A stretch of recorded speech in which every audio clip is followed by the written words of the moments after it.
छोटी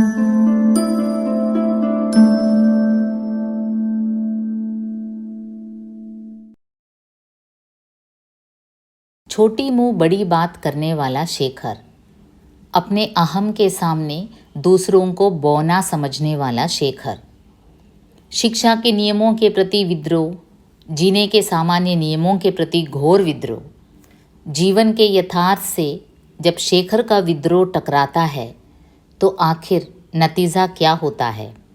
देखते हैं बालक शेखर आगे आगे क्या गुल खिलाता है। तो शिक्षा से बाल शेखर ने क्या सीखा? शिक्षण का तिरस्कार, अवज्ञा।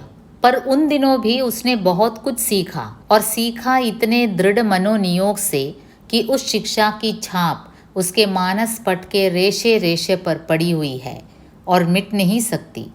उस शिक्षा के तंतु उसकी जीवन के ही ताने बाने में मिल गए हैं और वैसे ही चमकते हैं जैसे शिलाखंड में किसी श्रेष्ठ धातु की रेखा। अब देखिए, उस समय जैसे हमने पिछले एपिसोड में देखा कि शिक्षा जब दूसरों के द्वारा थोपा जाता है तो बाल मन एकदम से विद्रोही हो जाता है, एकदम से उसकी अवज्ञा करता है, ट्यूशन मास्टर पर गुस्सा करता है, जो भी उसे पढ़ाने आते हैं उस पर बालक एकदम से विद्रोही प्रवृत्ति दिखा जाता है। उस स्वतः प्राप्त होने वाली शिक्षा का रहस्य क्या था? लेकिन उसने स्वतः अपने आप जो कुछ सीखा वो उसने पूरे दृढ़ मनोनियोग से सीखा, यानी कि सेल्फ लर्निंग। मेरे ख्याल से शेखर काफ़ी हाई आईक्यू वाला बच्चा था, तो उसके लिए जैसे एवरेज स्टूडेंट्स को हम सिखाते हैं उस प्रकार हाई आईक्यू वाले बच्चों को ट्रीट नहीं किया जा सकता। वो जो खुद सीखता है उसी से उसको संतृप्ति मिलती है। तो एक इंसिडेंट वो शेयर करते हैं। शेखर अपने घर के बरामदे में खड़ा था। घर में सब लोग अपने अपने कार्य में व्यस्त थे। उसके भाई तक अपनी पढ़ाई में निरत थे। पिता तो दफ्तर का काम देख ही रहे थे और माँ उसके छोटे भाई को गोद में सुलाए रोटी पका रही थी। वह अकेला था, अनुभव कर रहा था कि मैं अकेला हूँ, और यह भी अनुभव कर रहा था कि मैं अकेला इसलिए हूँ कि मैं उस प्रकार का नहीं हूँ जिसे लोग अच्छा कहते हैं। अब देखिए, छोटा सा लड़का है लेकिन क्या क्या सोचने लगता है। उसकी उम्र में तो दूसरा कोई बच्चा होगा तो खेलता होगा, कुछ भी नहीं सोचता होगा, लेकिन ये जो लड़का है ये अकेला खड़ा है, ये देख रहा है कि परिवार के सभी लोग कुछ ना कुछ कर रहे हैं, और वो ये कंक्लूजन में पहुंचता है कि मैं इसलिए अकेला खड़ा हूँ क्योंकि जिसे लोग अच्छा कहते हैं वो मैं नहीं हूँ। मैं पढ़ता नहीं हूँ, किसी का कहना नहीं मानता हूँ, ढीठ हूँ, लड़ाका हूँ, शैतान हूँ, दूसरों से लड़ाई कर बैठता हूँ, शैतानी करता हूँ, मैं पढ़ता नहीं हूँ। नहीं तो आज इस समय पिता के पास हंस रहा होता, या माता के पास कुछ मिठाई खा रहा होता, या भाइयों के साथ ही कोई सचित्र पुस्तक पढ़ रहा होता, जिसके स्थान में सबका भुलाया हुआ यहाँ अकेला खड़ा हूँ मैं। देखो, आज मैं अकेला हो गया हूँ क्योंकि जो अच्छे बच्चों की जो कैरेक्टरिस्टिक्स है वो मुझ में नहीं है, वरना मैं तो अभी माँ के साथ होता, या फिर पिताजी के साथ हंस रहा होता, या फिर अपने भाई के साथ खेल रहा होता। मैं एक मिसफिट हूँ, मैं किसी के साथ मैच नहीं होता हूँ, ये मुझे ज्ञात हो गया है, ये मुझे खुद पता चलने लग गया है। जब वह वहाँ आकर खड़ा हुआ था उसके कुछ ही देर बाद पिता के कोई मित्र उनसे मिलने आए थे और उन्होंने उससे पूछा था, पिताजी हैं? और उससे उत्तर न पाकर उसका ध्यान आकृष्ट करने में भी असफल होकर यह सोचते हुए भीतर चले गए थे कि क्या ऐसे भी बालक हो सकते हैं जिन्हें नए आदमी को देखकर कौतूहल न हो। इस बात को घंटे भर से अधिक हो चुका था और बालक वहीं उसी मुद्रा में खड़ा था और अपने छोटे से अनुभव की बात को लेकर सोच रहा था। अब देखिए, वो खड़ा खड़ा सोच रहा था। वो क्या सोच रहा था कि मैं दूसरों के साथ घुल मिल नहीं पा रहा हूँ, इसलिए मैं आज अकेला हूँ। नहीं तो मैं पिताजी के साथ हंस रहा होता या फिर भाई के साथ खेल रहा होता। तो ये ऐसे ही छोटा सा बच्चा बड़ों जैसे सोचने लगता है और सोचते सोचते वहाँ खड़ा था कि पिताजी के एक मित्र पिताजी से मिलने आए। और क्या देखते हैं कि छोटा लड़का यहाँ खड़ा है, तो उससे पूछते हैं पिताजी हैं? तो ये क्या करता है, कुछ भी नहीं उत्तर देता है, ना ही उस आने वाले को देखता है। तो वो जो आए थे पिताजी के मित्र, वो भी एकदम आश्चर्यचकित हो जाते हैं कि ऐसे भी बच्चे हैं, क्योंकि इस उम्र के बच्चों के घर में अगर आप जाएं तो उनके मन में एक अपरिचित को देखकर काफ़ी कौतूहल होता है कि पापा के फ्रेंड आए हैं, कौन है, कहाँ से आए हैं, क्या लाए होंगे। लेकिन ये लड़का जो है कुछ बोल ही नहीं रहा है। तभी वे मित्र बाहर आए और उसे वैसे खड़े देखकर भीतर लौट गए। उसके पिता को साथ लेकर आए और उसे मालूम नहीं हुआ कि वे कई मिनट तक उसे देखते रहे हैं, इस विस्मय से भरे कि जो शरीर चांचल्य के लिए बना है वह इतना स्थिर कैसे खड़ा है, और जो बालक सामान्य बालकों से भी अधिक दुर्निवार है वह इतना प्रशांत कैसे है। पिताजी के जो मित्र थे अंदर जाकर पिताजी को लेकर आते हैं बाहर। दोनों बाहर आते हैं, कई देर देखते रहते हैं, लड़का वहीं स्थिर खड़ा है। तो देखकर पिताजी भी चकित हो जाते हैं कि ये लड़का क्या सोच रहा है, इतना स्थिर मुद्रा में क्यों खड़ा है। एकाएक वह पिता का प्रश्न सुनकर चौंका। शेखर, क्या सोच रहे हो? और कुछ सक पकाकर बोला, कुछ नहीं। अब पिताजी ने अचानक से पूछा, शेखर तुम क्या सोच रहे हो? तो उसने एकदम सक पकाकर कहा, कुछ नहीं। किंतु पिता को शायद उसकी निश्चलता देखकर कुछ परिताप हुआ था या दया आई थी। वे क्रुद्ध नहीं हुए, आग्रह से पूछने लगे, जिसे वह नहीं टाल सका। वह एक इतनी नई चीज़ थी। बोला, मैं सोच रहा था कि बुरे के बगैर अच्छा नहीं होता। अब देखिए, छोटा सा बच्चा इतना स्थिर खड़ा है, एक गेस्ट घर में आए फिर भी नहीं पूछता कौन है क्या है। तो फिर पिताजी भी थोड़े चिंतित हो जाते हैं, लड़के को क्या हो गया। पिताजी काफ़ी आग्रह कर पूछते हैं, बेटा आखिर तुम क्या सोच रहे हो?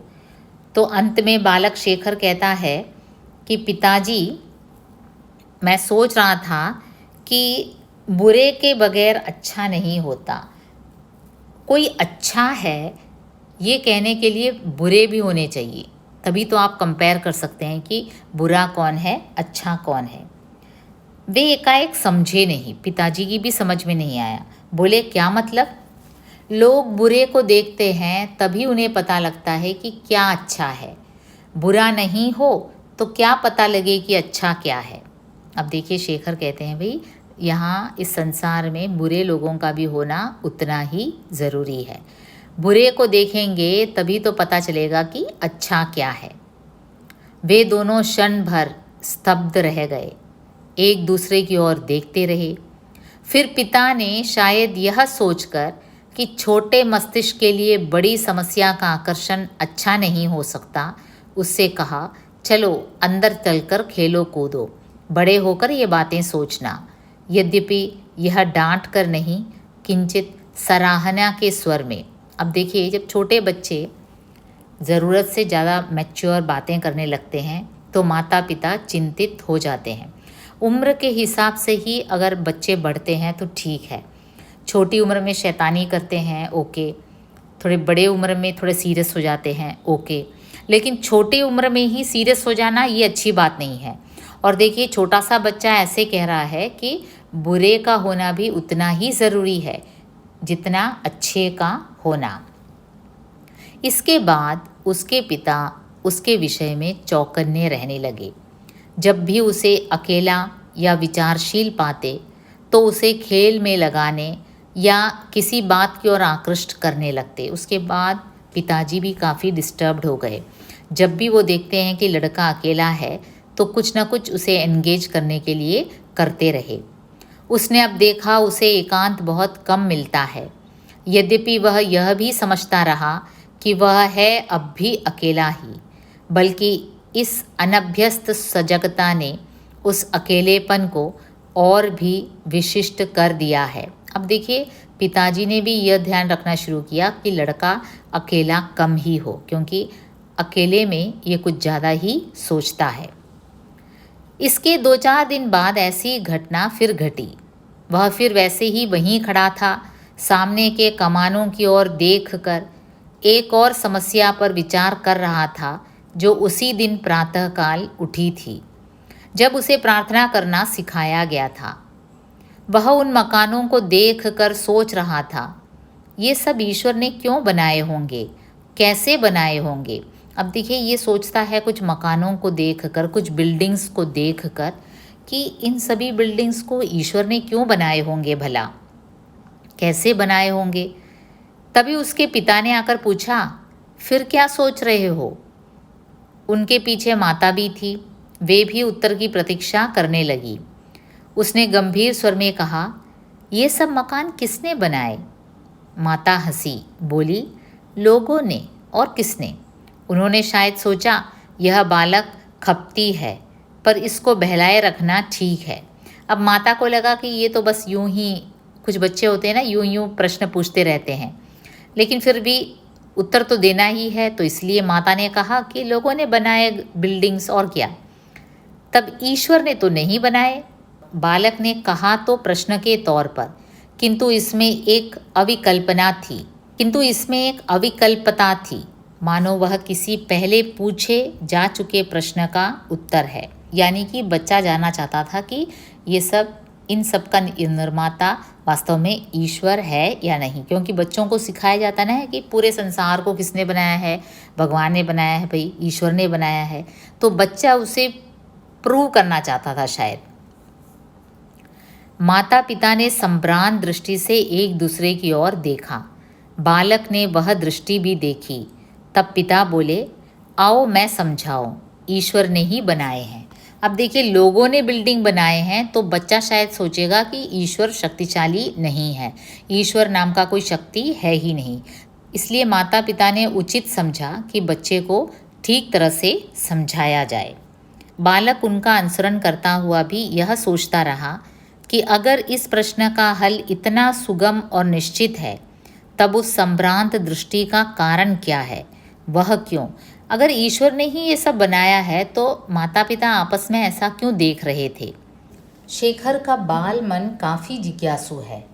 अब तक तो आप जान ही चुके हैं। अब उसकी जिज्ञासा ईश्वर के अस्तित्व के प्रति जाग उठा है। क्या यह पूरा संसार ईश्वर द्वारा ही निर्मित है? क्या ये बड़ी बड़ी इमारतें ईश्वर निर्मित हैं? लेकिन माँ तो कह रही है कि लोगों ने बनाई है। पिता और माँ झट से अपने द्वारा कहे बात को बदल भी रहे हैं। अब तो पिता कह रहे हैं, हाँ बेटा, ईश्वर ने ही बनाई है। पिताजी समझ गए, शेखर उसके जैसे दूसरे बच्चों जैसा बिल्कुल नहीं है। उसके मन को उलझाए रखना नितांत आवश्यक है। अतः उसका मनोरंजन करने के लिए, उसे व्यस्त रखने के लिए पक्षी खरीदे गए। अब देखिए, माता पिता को लगा कि लड़का यूं ही सोचता सोचता जाएगा तो कुछ और साइकिक इश्यू हो जाएगा। तो इसलिए बच्चे को एंगेज रखने के लिए उन्होंने कुछ पक्षियाँ खरीदी। एक जोड़ा मरालों का, एक चकोरों का, एक तोता, और इन पक्षियों का चार्ज उनमें बांट दिया गया। मराल बड़े भाई को, चकोर दूसरे को, और तोता उसके हिस्से में आया। बच्चों में एक रिस्पॉन्सिबिलिटी दिया गया कि देखो, इन बर्ड्स को, इन पक्षियों को तुम्हें संभालना है। वह बड़े मनोयोग से तोते को सिखाने लगा। उसे आदेश मिला था तोते को सीताराम कहना सिखाए, और उसके माता पिता कभी तोते के पास आते, कहते, पढ़ सीताराम, और वह भी उनके सामने यही कहता। किंतु जब भी एकांत पाता, तोते के सामने खड़ा होकर हंसता, बार बार रुक रुक कर एक कृत्रिम हंसी, इस इच्छा से कि तोता भी हंसना सीख जाए। अब देखिए, सभी तोता के पास जाकर सीताराम सीताराम रिपीट करते हैं ताकि तोता भी वही बोले। लेकिन जब कोई देख नहीं रहा होता है तो बाल शेखर क्या करता है, तोते के सामने जाकर हंसने लगता है। अब वो ये चाहता था कि तोता भी हंसे, पर तोते ने न सीताराम पढ़ना ही सीखा, न हंसी ही। एक दिन उसके पिता ने तोते को पिंजरे से बाहर निकाला और उसे हाथ में लेकर मिर्च खिलाने लगे। बालक ने पूछा क्यों, तो बताया कि जब तोते को मिर्च लगती है तब बोलता है। बालक ने कहा, लाइए मैं खिलाऊं। पिता ने तोता उसे दे दिया। तोते ने उसके हाथ से भी मिर्च नहीं खाई। इधर उधर घूमकर उसके हाथ से अपने पंख निकाल लेने की चेष्टा करने लगा। बालक धैर्य खोकर मिर्च उसकी चोंच में जबरदस्ती ठूंसने का यत्न करने लगा। तोते ने उसकी उंगली में काट लिया और उंगली छोड़ी नहीं। बालक ने तोते को छोड़कर हाथ को जोर से झटक कर उंगली छुड़ा ली। बालक अपनी आहत उंगली देखता रहा। तोता उड़कर घर के सामने एक पीपल के वृक्ष पर जा बैठा। अब देखिए, तोते को पहले ये हंसना सिखाना चाहता था, लेकिन तोता न बोलने लगा न हंसने लगा। तब पिताजी ने कहा कि मिर्च खिलाने से ये बोलने लगता है, तो ये ज़बरदस्ती उसकी चोंच में मिर्च घुसाने की कोशिश करता है। और इसी बीच तोता क्या करता है, बाल शेखर की उंगली को काट कर उड़ जाता है। जब बालक को तोते का ध्यान आया तब उसकी आंखें उसे खोजने लगी और थोड़ी ही देर में उन्होंने उसे पा लिया और मुग्ध होकर उसकी ओर देखने लगी। बालक का तोते के प्रति क्रोध हट चुका था। उसकी ओर हाथ बढ़ाकर उसे बुलाने लगा, मियाँ मिट्ठू। तोते ने ध्यान नहीं दिया। बालक ने देखा तोता धीरे धीरे डरते डरते पीपल की एक डाल से उड़कर दूसरी पर बैठता है, दूसरी से तीसरी पर। ऐसा जान पड़ता था मानो पंख डर कर इसलिए फड़फड़ाता है कि कहीं पिंजरे की परिधि से टकराए ना, आहत न हो। और जब उसने देखा वे हिल डुल कर भी पिंजरे से नहीं टकराते, तब वह पेड़ पर से उड़कर बिजली के खंभे पर बैठ गया, जो घर से अधिक दूर था, और फिर यहाँ से दूसरे खंभे पर। बालक को जान पड़ा वह अपने को विश्वास दिला रहा है कि अब पिंजरे के सींखचों से घिरा नहीं हूँ, बाहर हूँ, स्वच्छंद हूँ। और फिर वह एकाएक आह्लाद और अभिमान से भर कर उड़ा और उड़ गया दृष्टि की सीमा से परे। तो तोता जो है जब पिंजरे से बाहर हो गया आराम से, पहले तो उसे खुद ही विश्वास नहीं हुआ, वो पंख धीरे धीरे पसारने लगा और बाद में उड़ सा गया। बालक ने एक लंबी सांस लेकर गंभीर स्वर में पिता से कहा, तोता उड़ गया। पिता ने उस स्वर की गंभीरता को लक्ष्य करते हुए कहा, तो क्या हुआ, तुम्हें और ले देंगे। पर वह बोला, नहीं, और तोता नहीं पालूंगा। पिता हंसकर बोले, क्यों, उंगली में काट खाया इसलिए? और अनेक पक्षी हैं, कोई पाल लेना, मेरे साथ चलकर चुन लेना। नहीं, अब कोई पक्षी नहीं पालूंगा। तब कभी कभी उसे विचार आता, इन मरालों और चकोरों को भी भगा दिया जाए, पर शायद यह विचार कि ये पिंजरों में बंद नहीं हैं, उड़कर जा सकते हैं, फिर भी इच्छा से यहीं रहते हैं, उसे रोक देता है। अब स्वच्छंदता आदमियों की तरह ही पक्षियों को भी उतनी ही प्रिय है, ये बालक शेखर तोते के उस इंसिडेंट से समझ जाता है। एक बार उसका मंझला भाई बीमार हुआ, और बहुत बीमार। बहुधा दिन में ज्वर के कारण वह प्रलाप करने लगता और तब सदा ही कहा करता, मेरे चकोर, लाओ मेरे चकोर, कहाँ है मेरे चकोर। और चकोर लाकर उसके पास बिठा दिए जाते। वह उनके ऊपर हाथ रखकर शांत हो जाता, कभी कभी सो भी जाता। वह काफ़ी क्षीण हो गया था। एक दिन उसके ज्वर का ताप इतना अधिक हुआ कि उसका प्रलाप भी बंद हो गया। वह शून्य सा, अर्धमूर्छित सा छत की ओर देखता पड़ा रहा। उसने चकोर नहीं मांगे, पर वे स्वयं आए। उसके माता पिता उसके पास चिंतित खड़े थे। उन्होंने देखा एक चकोर आकर उसके सिरहाने बैठ गया और एक धीरे धीरे चारपाई के चक्कर काटने लगा। और उन्हें ऐसा जान पड़ा उस कमरे के वातावरण में किसी अपूर्व खिंचाव का अनुभव चकोर भी कर रहे हैं, और साथ ही अपनी मांग न होने के कारण दुखी हैं। तो एक तरफ शेखर का तोता उड़ गया, उसका मंझला भाई बीमार पड़ा, तो उस समय मंझला भाई को चकोर काफ़ी प्रिय थे, तो चकोर उसके पास स्वयं आ गए। तो मंझला भाई जब बीमार पड़ा तो उसका प्रिय पक्षी चकोर स्वयं उस मंझले भाई के पास चक्कर लगाने लगे। तो चकोर रोगी की चारपाई के चक्कर काट रहा था। उसकी गति धीरे धीरे उद्भ्रांत होती जा रही थी, पैर लड़खड़ा से रहे थे और उसका जोड़ा चकोरी जो रोगी के सिरहाने बैठी थी, चिंतित सी उसे देख रही थी। चकोर थक कर रोगी के पैताने बैठ गया। उसकी ग्रीवा मानो निद्रा में झुक गई, उसका शरीर ढीला पड़ गया। थोड़ी देर बाद सबने देखा उसका शरीर लुढ़क कर एक और गिर गया है और अकड़ने लगा है। उसके थोड़ी देर बाद ही रोगी ने मूर्छना से प्रलाप की अवस्था में आकर कहा, मेरे चकोर। कुछ दिन बाद रोगी अच्छा हो गया। न जाने क्यों तब तक वह एक चकोर से तुष्ट रहता, दूसरे का उसे ध्यान ही नहीं हुआ। तो ये जो चकोर पक्षी मंझले भाई का प्रिय था, उससे काफ़ी प्यार करता था। चकोर को भी मंझले भाई काफ़ी पसंद थे और एक तो उसकी रोगावस्था में इतना दुखी हो गया चकोर कि वो खुद मर गया। तो ये देखकर बालक के मन में भी काफ़ी विचार आता है। तो मंझला भाई रोगावस्था से जब मुक्त होता है तो बाद में पूछने लगता है कि मेरे चकोर कहाँ हैं। कभी कभी उसे याद आ जाता तो वो पूछ बैठता, खिन्न हो जाता, किंतु धीरे धीरे उन्हें भूल गया और उनके विषय में सत्य को भी जान गया। शेखर के पास इसका कोई संतोषजनक हल नहीं है और वह इसके बारे में कोई राय नहीं बना सका है। वह इतना ही जानता है, उसने कुछ सीखा और बड़ी गहरी स्वीकृति से सीखा।